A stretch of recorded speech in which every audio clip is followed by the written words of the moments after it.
Wow, all of this, of course, coming less than a week after the siege on the Capitol. CBS2’s Dick Brennan standing by with all the latest developments out of D.C. But we begin with Bauman with more on another alleged plot. She is live in Middle Village, Queens, with the details for us tonight. Allie? Well, Christina, Maurice police have the whole block shut down here as they investigate a resident who has been on the NYPD's radar before and is now accused of making threats online about the Capitol. So far, the FBI has opened about 160 investigations across the country related to last week's violence in D.C., and federal prosecutors are building cases of sedition and conspiracy. The Joint Terrorism Task Force is holding 40-year-old Edward Floria of Middle Village, Queens on weapons charges after he allegedly wrote online that he is a member of the Proud Boys and wanted to arm people to travel to D.C.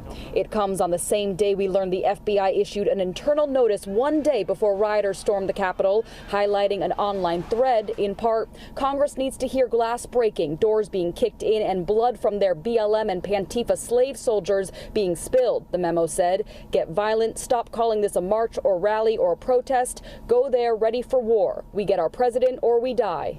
This information was immediately disseminated through a written product and briefed through our command post operations to all levels of law enforcement.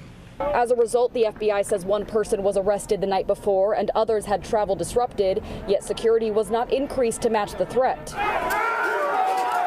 The manhunt continues for all those involved in last week's raid. The FBI and Department of Justice say they've received over 100,000 digital tips and have made 70 arrests and counting. Just the gamut of cases and criminal conduct we're looking at is really mind-blowing.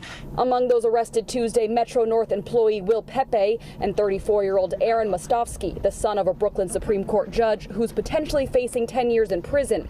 Photos show him at the Capitol with a police riot shield and bulletproof vest. Also believed to be in the crowd, Cleet Keller, a former U.S. Olympic swimmer, reportedly seen in video wearing his team jacket with USA printed on the back. Regardless of if it was just a trespass in the Capitol or if someone planted a pipe bomb, you will be charged and you will be found. Military troops now guard the D.C. Capitol. Today, members of Congress were briefed on extremist plots to surround the White House, Capitol, and Supreme Court to block Democrats from taking control. In Washington state, a man with an AR-15 yells outside the state Capitol.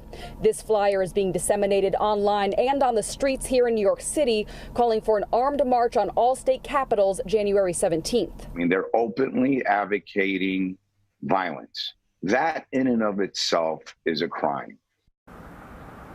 Governor Cuomo and state police say there will be increased security at the state capitol. And today, Senator Schumer called on the FBI to add all those involved in last week's riot to the no-fly list, in which the FBI assistant director in charge said that's something they're actively looking at.